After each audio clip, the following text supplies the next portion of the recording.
जय जगन्नाथ।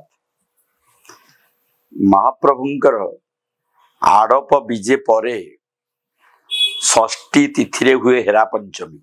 महाप्रभु जिते आज आड़प विजे करी अभड़ा भक्त मान व्यवस्था करुचंदी सेपटर अभिमानी लक्ष्मी ठाकुराणी पूरा आगे चूर। पंचमी एवं षष्ठी तिथि आषाढ़ शुक्ल द्वितीय ठारू षष्ठ दिन हूँ हेरा पंचमी। हेरा गोहिरी साई बाटे फेरुथिबारु महालक्ष्मी मणि विमान हीरा गोहिरी साई बाटे आसुथिबारु ये यात्रा ना हूँ हेरा पंचमी।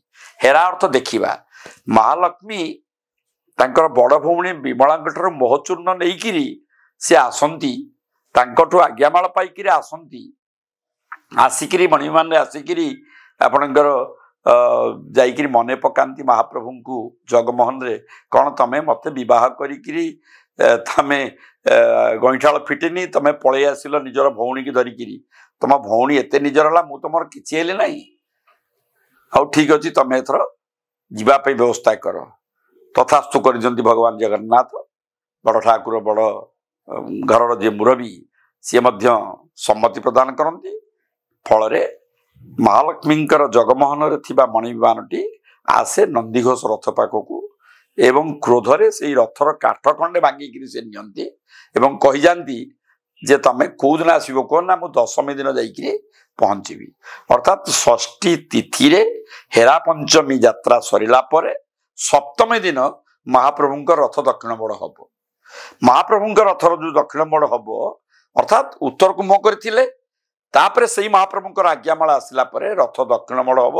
अर्थात सिंह द्वार बर्तमान श्री मंदिर आड़ को रथ बुलिक नाकचणा द्वार सम्मुख एपटे रही गुंडीचा मंदिर सिंहद्वार सम्मुख दक्षिण बड़ हो नाकचणा द्वार सम्मुख भाग ये जो रथर काठ खंडे अभिमान रे बा क्रोध रे बा स्वाभिमान रे जेतोले माँ लक्ष्मी सेवक माने भांगिकी नहीं जाती ये हूँ दाम्पत्य जीवन गोटे कलहर चित्र अभिमान चित्र एवं रथ काठ खंडे भांगी नहीं महालक्ष्मी मणि विमान रे हेरा गोहिरी साई देकी जाती तापर गला बेले लक्ष्मीनारायण वंदापना हुए।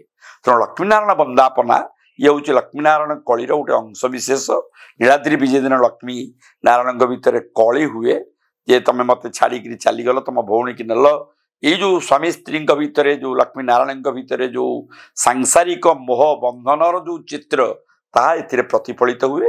कारण महाप्रभु जगन्नाथ होचुनी मानववादर देवता लक्ष्मी ठाकुराणी होचुनी मानववादर देवी।